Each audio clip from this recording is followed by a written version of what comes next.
नमस्कार, मी जयश्री नाखले नायक क्लासेस मधून तुमची मराठीची टीचर आहे। आज आपण जो पाठ बघणार आहोत त्याच्या आधी मी तुम्हाला थोडी माहिती सांगते। एक उदाहरण देते। जर एखादी वस्तू आपली जी आवडीची वस्तू असेल ती कुठलीही असू शकते। समजा ते एखादा ड्रेस असू शकतो किंवा शर्ट असू शकतो किंवा आपली एखादी बॅग असू शकते। तर ती आपली आवडीची वस्तू असते। त्याच्या संदर्भातल्या खूप साऱ्या आठवणी असतात, त्या आपण कधी विसरू शकत नाही। म्हणजे त्याच्या संदर्भातल्या चांगल्या आठवणी असू शकतात किंवा वाईट पण आठवणी असू शकतात। तर काही कारणास्तव जर आपण ती वस्तू ठेवून दिली आणि खूप दिवसांनी जर बघितली ती वस्तू, तर त्यानंतर आपल्याला त्या सगळ्या आठवणी आठवायला लागतात। त्या चांगले काही त्याच्या सोबत जोडलेले चांगले अनुभव असतात, काही वाईट अनुभव असतात। असं अनुभवाचा एक संचय आपल्याजवळ असतो। त्याच प्रकारे या पाठामध्ये सुद्धा लेखकांनी त्यांची एक वस्तू आहे त्याच्या संदर्भातले काही उदाहरणं, त्यांच्या जीवनात घडलेल्या घडामोडी या बाबतीत इथे माहिती दिलेली आहे। त्याच प्रकारे या पाठामधून आपल्याला त्यांच्या मनातील ज्या भावना आहे त्या या पाठामधून कळतात। त्याचप्रमाणे खूप काही या पाठामधून आपल्याला शिकायलाही मिळणार आहे। तर या पाठाचं नाव आहे शाल। तर ती कोणती वस्तू आहे लेखकाची? ती वस्तू म्हणजे शाल। इथे आपण पाठाचे नाव लिहिलेले आहे, पाठ शाल। आपल्याकडे ब्लॅकबोर्ड नसल्यामुळे आपण इथे लिहिलेलं आहे। या पाठाचे लेखक आहे रा ग जाधव। जन्म 1932, मृत्यू 2016। त्या लेखकाबद्दल माहिती बघूया। त्यांनी काय काय रचना केलेल्या आहे, त्यांची कविता संग्रह कोणती कोणती आहे ते आपण बघूया। त्यांची नावं आपण बघूया आता। कवी समीक्षक, ललित लेखक, साहित्याची जाण, बहुआयामी समीक्षा वृत्ती, यातून त्यांची समीक्षा विकसित झाली। त्याचप्रकारे त्यांचे 30हून अधिक जास्त समीक्षक पुस्तकं प्रकाशित झालेली आहेत, 30 पेक्षाही जास्त। आणि त्यांची समीक्षात्मक पुस्तके कोणती कोणती आहेत त्याची नावे इथे दिलेली आहे, ते आपण वाचूया। साहित्य आणि सामाजिक संदर्भ, आनंदाचा डोह, निळी पहाट, आधुनिक मराठी कवित्रीची कविता, साठोत्तरी मराठी कविता व कवी, ही त्यांची पुस्तके आहे, समीक्षात्मक पुस्तके। त्याचप्रकारे आगळी वेगळी नाटकं, ही सुद्धा समीक्षात्मक पुस्तके आहेत। त्याचप्रमाणे त्यांचे कविता संग्रह आहेत। तर त्यांचे कविता संग्रह कोणते कोणते आहेत त्याची नावं आपण इथे बघूया। वियोग ब्रह्म, मावळतीच्या कविता, हे त्यांचे कविता संग्रह आहेत। तर 1970 ते 1990 या काळामध्ये विश्वकोशाच्या संपादनात ते सहभागी सुद्धा झाले होते। तर आता पुढे आपण या पाठाबद्दल संक्षिप्त माहिती इथे दिलेली आहे, काय आहे त्या पाठामध्ये ते आपण बघूया।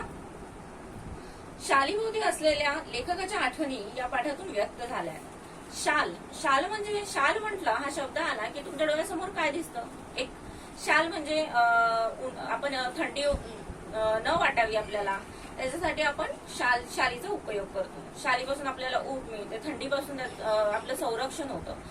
हा एक शालीचा उपयोग आहे। आणि त्याचा आणखी एक उपयोग आहे शालीचा, तो कोणता?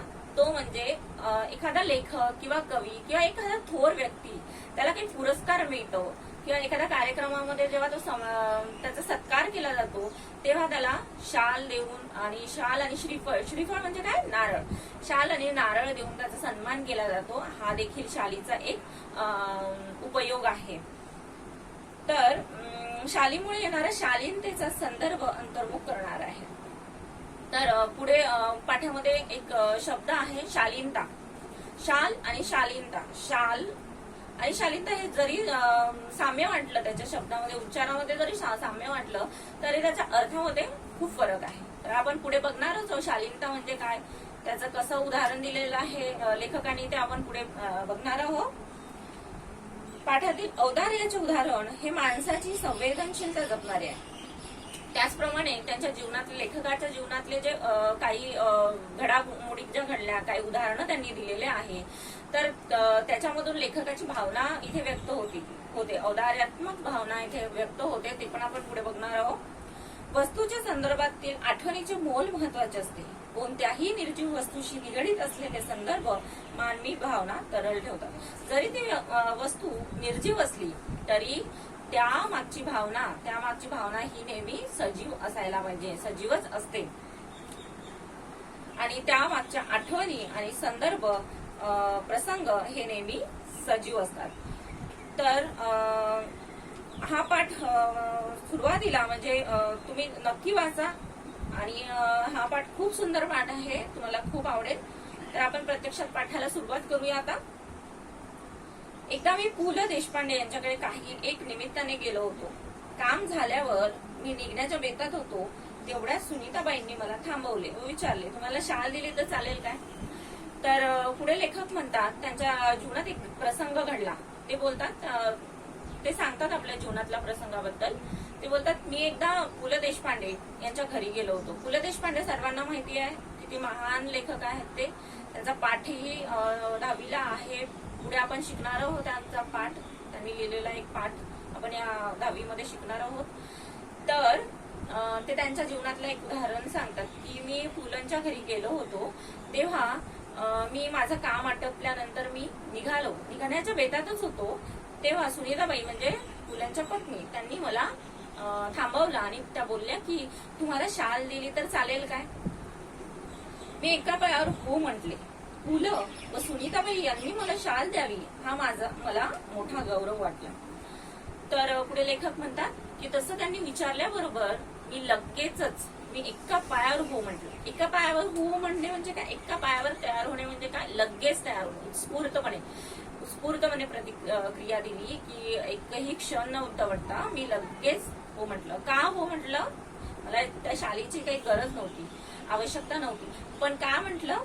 कारण की पु ल देशपांडे यांच्याकडून, या एवढ्या महान व्यक्तीकडून मला शाल मिळणं ही माझ्यासाठी खूप गौरवाची गोष्ट होती, आनंदाची गोष्ट होती. इथे एक कठीण शब्द दिलेला आहे, गौरव. याचा अर्थ आपण बघूया. गौरव म्हणजे सन्मान, ऑनर.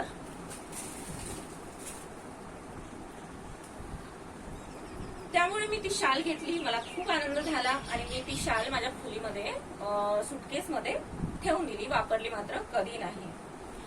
पुढे वाईला विश्वकोशाचा अध्यक्ष म्हणून मी गेलो. तिथे नदीकाठच्या प्राज्ञ पाठशाळेच्या खोलीत मी राहत असे.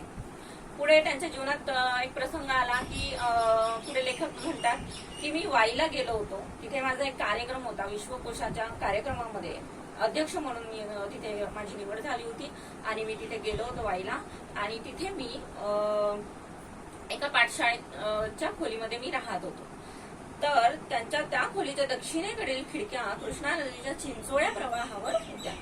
तर ती पाठशाळा कुठे होती? कृष्णा नदीच्या तीरावर, कृष्णा नदीच्या काठावर. आणि त्यांची खिडकी कोणत्या दिशेला होती? दक्षिणेकडे. आणि ती उघडली की कृष्णा नदीचा चिंचोळा प्रवाह त्या खिडकीतून दिसत होता. आणि त्या थंडीचे दिवस होते, त्याच्यामुळे थंड हवा त्या खिडकीतून येत होती. असं खूप छान मनोहर दृश्य लेखकांना त्या खिडकीतून दिसत होतं. थंडीच्या दिवसात एक बाई माझ्या खिडकीखालील घाटाच्या छोट्या तीरावर छोटे मूल एका टोपलीत ठेवून मासे पकडण्याच्या उद्योगात होती. तर ती थंडीचे दिवस होते आणि मी खिडकीतून बघितलं तर एक बाई मासेमारी करत होती आणि आपल्या एका छोट्या टोपलीत आपल्या छोट्याशा बाळाला थंडीमध्ये कुडकुडत ठेवलेलं होतं तिने. आणि ते बाळ थंडीमुळे त्याला थंडी वाटत होती, कुडकुडत होतं, त्याच्यामुळे ते रडत होतं. मला लगेच त्याची दया आली. लेखक बोलतात की माझं लक्ष गेलं त्याच्याकडे, मला मात्र राहवले नाही. मी सुटकेसमधील पुलकीत शाल काढली, 5-50 रुपयाच्या नोटा काढल्या व त्या बाईला हाक मारली. तर मला मात्र राहवलं नाही. लेखक बोलतात की मला त्या मुलाची दया आली, त्या बाळाची दया आली की एवढ्या थंडीमध्ये ते बाळ असंच कुडकुडत आहे. आणि त्यामुळे मी काय केलं की माझ्याजवळची जी शाल होती, जे पुलंनी मला दिलेली होती, ती शाल मी काढली आणि 5-50 रुपयाच्या नोटा काढल्या. त्या मी त्या बाईला खिडकीतून खाली दिल्या. आणि काय बोलले लेखक? खिडकीतून ते सर्व खाली दिले आणि म्हटले त्या बाळाला आधी शालीत गुंडाळ आणि मग मासे मारत पैसे. या घटनेची ऊब पुलकित शालीच्या उभेपेक्षा अधिक होती. आणि लेखकांना सुद्धा आश्चर्य वाटलं की ही मासे मारत बसलेली आणि तिचं बाळ असं रडतंय. तर आणि ही दुर्लक्ष करते. खरंच ती आई त्या बाळाकडे दुर्लक्ष असं करत असेल का, की तिचं काहीतरी त्यामागचं काय असेल, गरीब गरीब असल्यामुळे त्यांना 2 वेळचं जेवणासाठी त्यांना काय करावं लागत असतं, काम करावं लागतं. जर त्यांनी कामच केलं नाही तर त्यांना जेवायला मिळणार का, नाही. त्याच्यामुळे ती आपल्या बाळाची पर्वा न करता, ती जरी ते बाळ कुडकुडत असेल तरी त्याची पर्वा न करता आपल्या कामामध्ये मग्न होती. तर लेखकाला तिची दया आली आणि लेखकांनी ते शाल दिली. तर लेखकांची एवढी आवडती शाल, म्हणजे पुलंनी एवढे सन्मानाने दिलेली शाल लेखकाला दिली. त्यांनी विचार केला नाही की माझी एवढी गौरवानी मला ती शाल दिली, पण त्याची भावना काय होती, लेखकांना दया ही भावना होती, करुणा त्यांच्या मनात होती, संवेदनशीलता होती. त्यामुळे त्यांनी ती शाल तिला दिली. तर या घटनेची ऊब पुलकित शालीच्या उभेपेक्षा अधिक होती. आणि लेखक काय म्हणतात की जरी ती शाल ऊब देणारी असेल तरी पण त्यामधून मला जे समाधान मिळालं, ते समाधान हे त्या शालीच्या उभेपेक्षा त्या समाधानाची ऊब ही माझ्यासाठी खूप मोठी होती. पुढे त्यांच्या जीवनातला आणखी एक प्रसंग ते सांगतात. कविवर्य नारायण सुर्वे खूप सभा संमेलन गाजवत. पुढे ते साहित्य संमेलनाचे अध्यक्षही झाले. परिणामतः त्यांच्या कार्यक्रमांना अहोरात्र भरतीच असते. पुढे त्यांनी एक उदाहरण दिलेलं आहे की कविवर्य नारायण सुर्वे हे थोर कवी होते आणि त्यांचे कार्यक्रम चालायचे, सभा संमेलन असं चालायचं.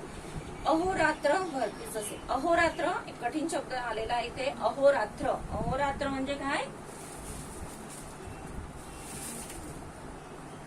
अहोरात्र म्हणजे रात्रंदिवस, डे अँड नाईट.